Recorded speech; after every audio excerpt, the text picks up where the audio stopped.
નમસ્કાર, હું છું પ્રેરણા. આપ જોઈ રહ્યા છો ઇન્ડિયા ન્યૂઝ ગુજરાતના મહત્વના સમાચારની વિસ્તારથી વાત કરીએ તો કેન્દ્ર સરકારે ઘરેલું ગેસ સિલિન્ડર 60 રૂપિયા મોંઘો કર્યો છે. દિલ્હીમાં 14.2 કિલોગ્રામનો એલપીજી ગેસ હવે 913 રૂપિયામાં મળશે. પહેલા તે 853 રૂપિયાનો હતો, જ્યારે 19 કિલોગ્રામના કોમર્શિયલ સિલિન્ડરમાં 115 રૂપિયાનો વધારો કરવામાં આવ્યો છે. તે હવે 1883 રૂપિયામાં મળશે. વધેલી કિંમતો આજથી લાગુ પડશે.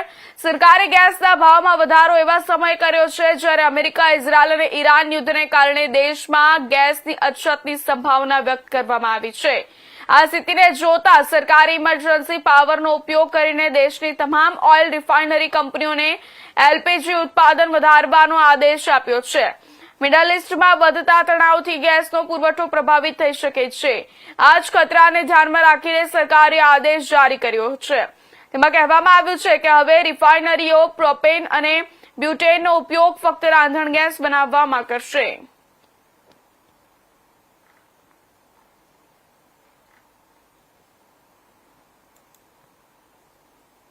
સુરતના પાંડેસરા વિસ્તારમાં ગંભીર દુર્ઘટના સામે આવી છે. પાંડેસરાની પારસ પ્રિન્ટ પ્રાઇવેટ લિમિટેડ મિલમાં આવેલા ગંદા પાણી શુદ્ધિકરણ પ્લાન્ટની ભૂગર્ભ ટાંકીમાં સફાઈ માટે ઉતરેલા 4 કામદારો ગેસની ગુંગળામણને કારણે બેભાન થઈ ગયા હતા.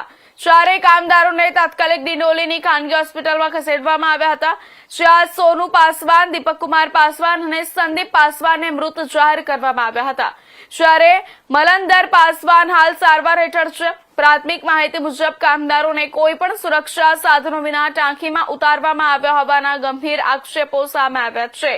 ઘટનાની જાણ થતાં જ સચિન જેડીસી પોલીસ દ્વારા તપાસ શરૂ કરવામાં આવી છે. સાથે જ ગુજરાત પોલ્યુશન કંટ્રોલ બોર્ડ અને ફોરેન્સિક ટીમ દ્વારા પણ સ્થળ તપાસ હાથ ધરવામાં આવી છે.